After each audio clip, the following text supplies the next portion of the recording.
मजीद वीडियोस के लिए हमारे चैनल हाउस ऑफ इस्लाम को सब्सक्राइब करना न भूलिए। शुक्रिया। چې موسی علیہ الصلوۃ والسلام کو ہی تور تا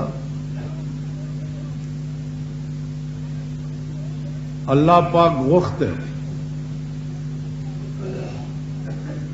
او دای ورته ویلیو چې ته به سلويخ ورځې دلته تیرې. نو موسی علیہ السلام چتلون خپل قوم خپل رور ته اوس پارلو حضرت هارون علیہ السلام.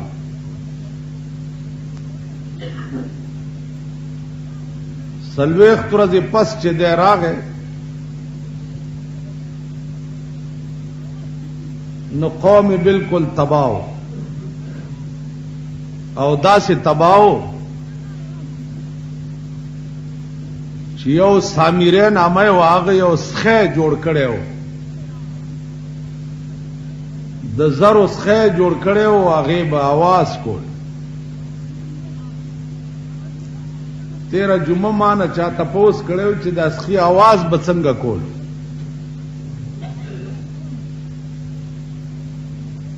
علماء لیکي چې دغه سخی کې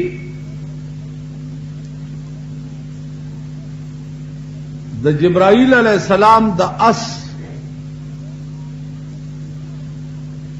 د قدم خاوره په خېټه کې ورتا چولې.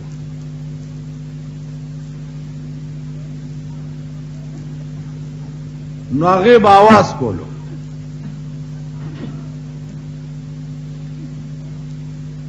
سامری خلق ته وی چې راشي موسی علیہ السلام کو ہی تور ته تله ده خدای پسې او خدای دل تراغله.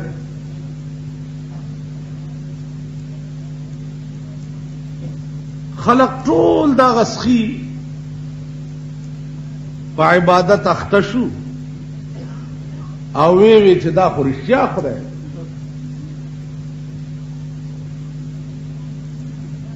دنیا را روانه ده او سخي ته سجده کوي او سخینه غیر چا پیر کیږي چې دا خدای.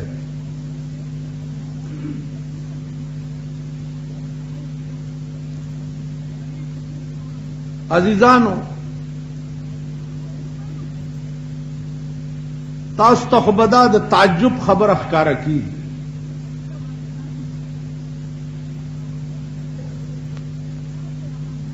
چې سخه څنګه خدای کې دیش. خدا هغه قوم ته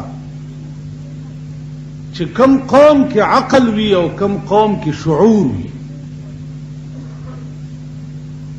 نو هغه به دا وایي کنه چې څنګه څنګه خدای کې دی. او چې کم قوم کې عقل نه بالکل شعور نه لري نو هغه قوم نه بیا توقع څه کولای شي چې دې سخی ته خدای ولې وي.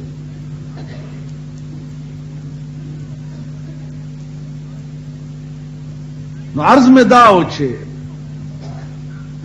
موسی علیہ السلام راغه او سخی ته وکته نو حیران شو.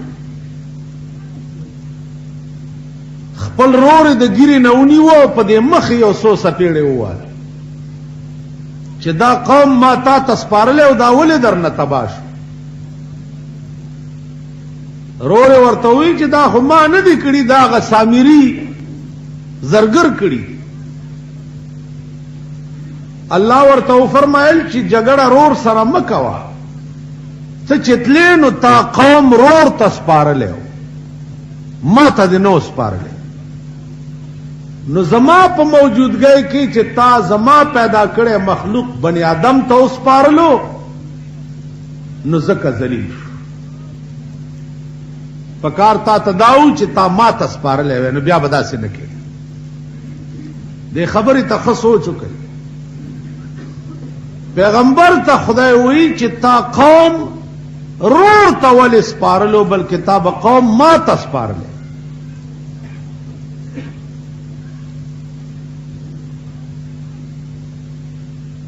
دغه وخت کې دا یو انتباه و حضرت موسی علیہ السلام.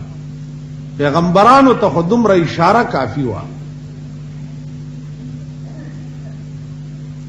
چې تا د الله غوندې ذات په موجودګۍ کې تا داسې ولې وکړه. عزیزانو نن مونږ تبا ولی یو، ذلیل ولی یو،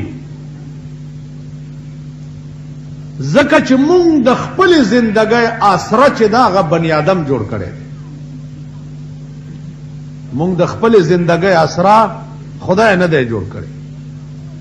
نو چې د کم قوم آسره خدای نه او د کم قوم آسره بني آدم وي، هغه قوم به دغسې ذلیل او خواري. عزیزانو دوی چې د څښه عبادت شروع کړ نو عذاب پې راغی. څنګه عذاب پې راغی؟ د چنډخان پې راوورېده. بل که کټ ګورې د چنډخو ډک دی، که په ځمکه دي چنډخې کټ وای، که سر لرې کې لس چنډخان ورټوپ کی، روټۍ که لاس ته کې چنډخې پې سوري شي. یا ربا ترپکې ووالې دا عذاب ته لاړو. د ملخانو عذاب پې راغی. ملخان دی چې دنیا ته ډکه ده، نه روټۍ خوړی شي او نه. چې دا عذاب ته لاړو د سپږو عذاب پې راغی. د سپږو ټوله دنیا چې ګورې سپږې دي. چې دا عذاب ته لاړو د وینو او د زړه عذاب پې راغی. که ترکاري پخه که خو چې راچوی وینې او زوي، روټۍ چې داسې ماته کې نو وینې او زوي ته وبهي. دا عذاب پې راغی. بیا په یو میدان کې خدای راګیر کړ. 40 کاله په تیه میدان کې گیر. مزید ویڈیوز کے لیے ہمارے چینل ہاؤس آف اسلام کو سبسکرائب کرنا نہ بھولیے. شکریہ.